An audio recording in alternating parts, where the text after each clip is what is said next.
Firstly, the very clear message from yourself relates to, in our move towards attaining the SDGs, that no funding should be taken from the ODA budget. And I agree with you. I think that this committee chairman should absolutely endorse that, and endorse that in a formal way. Secondly, I think you made a very fair point that we have raised here on numerous occasions, is when we move towards, or if we ever move back towards attaining point 7, and I'll return to that in a second, that we should make a very clear distinction between development aid and humanitarian aid. And there's been a move over the last number of years that when there are humanitarian crises, that the pot of ODA is dipped into to pay that out. And that's something, again, that I certainly don't support, and I think is inhibiting our progress also. So just your idea on a referendum is probably, I think the chairman has covered that. I get your point. I don't think you were 100% serious on that. So I think we'll stay away from that for the moment. But we've called for here, and I would ask you maybe to comment on this, for a multi-party but a multi-annual approach, a planned way to get to point 7. And I've been consistently saying that. Now, for us to do that means that all political parties and all political representatives must actually cost that into their budgetary plans themselves. And I think the fact that we have a budget oversight committee now that looks forward, and that parties and independent groups have to commit to, it's very easy for me to stand and bang a desk and say we should reach point 7, but I and my party in Fianna Fáil, for argument's sake, must show how we can do that. Sinn Féin likewise, Labour likewise, Fine Gael, etc., and independent groups. Last but not least, Maureen, and independent groups. But I think there is a mechanism to do that. I generally believe that there is a political will to do that. Now, we've got to be realistic too, that in Britain they took a big jump forward, and it would require us to actually catch up about an extra €160 million in 1 year, right? So that's what we're talking about. Now, in the overall context, it is very little, and I actually believe that the general public are ahead of the government on this, because there would be, I believe, if it's planned and shown very clearly, that Irish Aid works. Irish Aid plus our NGOs, and it works extremely well. But I think instead of talking about it, I think what's been helpful is a lot of our NGOs have been assisting in actually showing us that roadmap and how we can actually commit to it and say, you know what, like I've heard a figure from DFA coming out of 2030, that they're now saying by 2030 we'll get to point 7, but that was withdrawn very quickly then.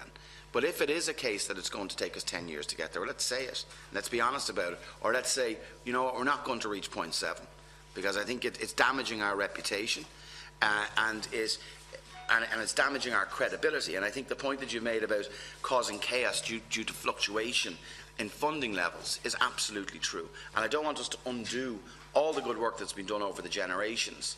And it's not just about money, but I really think that if there's one thing that the Oireachtas can do, it's actually that, is getting everyone to sign up to, here's the roadmap, it can be done over 5 years, but here's what it means. So if this horrible phrase, the fiscal space is X, well, every party's going to actually have to factor in the substantial increase in ODA over the first 2 or 3 years to get back on track, because we're failing at that. Just to conclude on two things as well. I don't know whether I heard you comment at the start on third country arrangements, like the EU-Turkey style arrangement in dealing with humanitarian crisis. That is an arrangement that this country pays into, but has no oversight, and we still can't get an answer as to how. I'm not saying we've no oversight, that's not correct in saying it, but we don't know how our contribution to that fund is actually being spent. I can't get a commitment that actually none of that is being spent on security, on things like that. So I'd ask you maybe to comment on the EU move towards these arrangements with the new Afghanistan arrangement, resettling refugees and sending them back to Afghanistan, and actually tying it to future aid commitments. I think that's a real issue. So we could talk about SDGs and 2030 till the cows come home, but if the EU is moving towards these type of arrangements, or sending people back to regimes and to countries that simply aren't safe, well, I think that undermines the whole process. Very, very finally, it's very interesting to hear about the cooperation on universities and what our universities can do in our developing world partners and in our partner countries. That's actually happening at secondary school level really well. I've seen it with Sage Global My own area, Portmarnock Community School, won a worldwide award by MAP Lesotho. I've done incredible work there, but that's happening across the country. And I think we need to be able to harness that, because I'm not sure if someone asks how many universities, or what are universities doing, and what are our secondary schools doing in relation to our aid countries, we wouldn't know. There's loads of good stuff happening, but it's not actually being brought together, and I think that's a really important thing we can do. Thanks again for your very interesting contribution. So maybe you'd comment on a couple of those points, please. Thanks, Deputy O'Brien. Before I bring back Professor Walsh, I have to go to the Chamber to speak, so I'll ask Deputy O'Sullivan to take the chair, and you'll excuse me. Oh, okay. So, Professor Walsh. It's about Maureen and Dara. They're worse than me. There's 10 points in each. All right. Well, let me try. Before I forget, Maureen, if it's okay, I'll just stress some of his first, and I know you're not saying, but because I'm going to forget them, right? So it's. So you're right. I want us to be at 0.7 of GNP now. You know what I mean? So I have to. I'm in a school of politics and international relations, so I have to realise there are political constraints. Okay, so I thought I had the public with me, and I go to reference. So now you're telling me maybe the public's not with me, okay? So now I'll go to something else, and I think what you're suggesting is really good, right?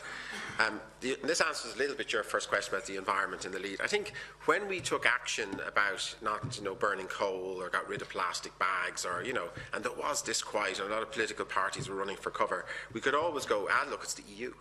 It's the EC, it's nothing to do with us, so we have to do it. It's a directive from the European Community or European Commission. So they kind of say, and the beauty of actually setting up an inter-party, because this is my recommendation in the paper I wrote, right? An inter-party committee that basically has the whole of government, the departments, and the civil society elements, is that if we can put it out there to the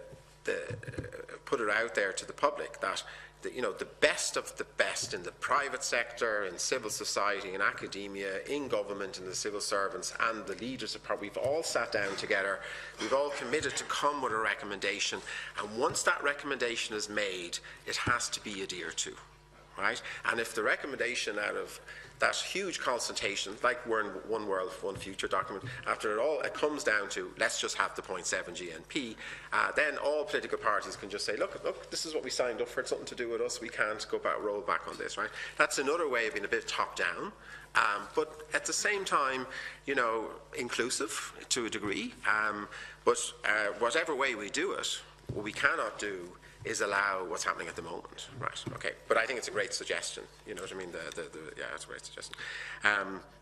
You also had what was the big question on the schools is a great thing, right? So we do a bit of this, and again, this is why the Department of Environment is great, because the Green Flag initiatives and all these. So I actually think the Department of Environment is more in tune with society. Even though somebody said, the scorecard is the worst on them. But on the other hand, the EPA and the people are really smart, and they actually have these local community engagements and engagements with academia that maybe the other departments don't have. So if we need to mobilise and to get things done, maybe they are the right choice, you know what I mean? And I know the Taoiseach and I know the President, but they'll all row in behind it in a sense, because they'll just say, look, we're just the facilitator of this. We want to move things forward. But I do think this idea of, schools and the undergraduates, like we've UCD volunteers overseas, which is great as well, which is undergraduates, and then we have researchers, and then we've academics. So to kind of square all of that and look at our engagement in education out in Africa is really important, right? But I think the point I was trying to make, though, is that rather than putting money into UK universities or into sustainable development programs in Ireland, and I know you're doing it to somehow market the Irish Aid Programme or something. I think the best way to market the Irish Aid Programme is to get people in schools in Portmarnock and all around the country, in the universities, engaging with people out in Africa, and actually to talk about these issues together and to actually implement things together, right? Rather than some intermediate coming in telling you what the story is, right? But I think that's a big thing. Again, your multilateral question, it's the same idea. Again, I'm very proud of what Irish Aid do. I've seen it out in Tanzania, and very creative. We had our PhDs that graduated across from Dar es Salaam and Duce, etc., the Irish Embassy actually did a graduation out there. So for the first time, our Senate, if you like, met out in Tanzania, and we actually gave out a degree so their families could actually go to the event. And this is the sort of creativity that these ambassadors have. They know exactly what to do and when to do it, and they're brilliant that way. And for that reason, why do we like the bilateral? We say it's not untied, but it really is, right? If we say we want to focus on fragile and the least developed, we want to focus on, you know, less livelihoods, less, yes, society issues like education, health, yes, clean water, sanitation, but we want to go in to the people who are left behind, the most vulnerable. If we make that our thing, we are kind of tying and locking things that way. And I would actually like to see our partnerships working in partnership with them to deliver that, right? And of course, that doesn't mean you can't bring in private sector. Right? Because there's loads of wonderful things happening now with artificial intelligence, like systems backing, instead of health like HSE, or instead of our hospitals or community outlets, you'd have systems moving into community workers down to mobile phones, doing extension with community, and the private sector behind that, they finance that, and you can get money for that. So you can have all sorts of wonderful SDG partnerships with that sort of focus out in the most fragile states, right? And then that turns into both of your questions about the multilateral. And I would agree, I understand how, you know, contributing, like, I think we have to contribute to the UN, we have to contribute to the EU, we have to contribute to the, you know, so there's certain things that we contribute, we're members of, you know. But there are parties that were more discretionary, like what I call quangos of the UN system, right, or quangos of humanitarian assistance. Now, part of us using them and want to be involved in them is that we feel we don't have the capacities or the outreach or the scale to get involved, but yet we want to respond. We want to be able to tell the Irish public that we've given a couple of million to this. This is outrageous what's happening. And we don't really have a presence there, we don't have capacities there, but we have these partners and we can get there, right? And that is comforting. It is comforting, and it does work, right? But on the other hand, what we have to recognise with the SDG agenda is that all of the UN system and all of these like humanitarian lines are now opening up to partnerships. They're opening up for universities to get involved, for parliamentarians to get involved, for, you know, civil society agents to get involved. So there's no, in a sense, when we see a line that's happening, there is no reason why we cannot and somehow start to get involved in this more. Because the more we're involved, the more kind of impact we're going to have, right? And I do think, I mean, I know what I'm with you. I think it's a beautiful point you're making, and we can be very cross about this, right? Is that Guterres at the moment, the UN used to be about security first, development later, you know? The reality is that by us not putting tons of money, the money that we put into military and to security, if we put that into development, particularly in North Africa and all that region, and we make sure that that country develops properly, we actually are mitigating war, we're mitigating future migration and all these sort of problems.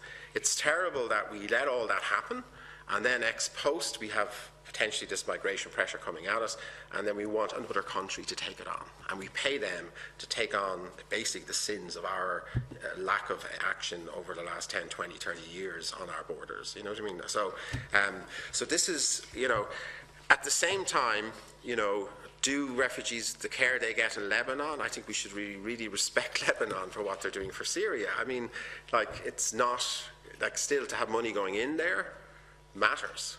It still matters. Should we have a presence there? Yes. Our peacekeepers should have development people and academics and others side by side, and we should, if we are starting to pump money into certain places, we should be kind of asking for a bit more of a presence there. You know what I mean? Like, maybe it takes a bit of time to catch up in a way, but we could do that. Like, we could purposely be a bit more strategic in that sense, and to recognise that, like, this is, you know, what's this? Is trying to fix a problem that should have been fixed way up the line, and then it's getting to this level, right? But yeah, I agree that I don't like seeing checks being written to third parties and then that's it. You know, it's not good. Not good.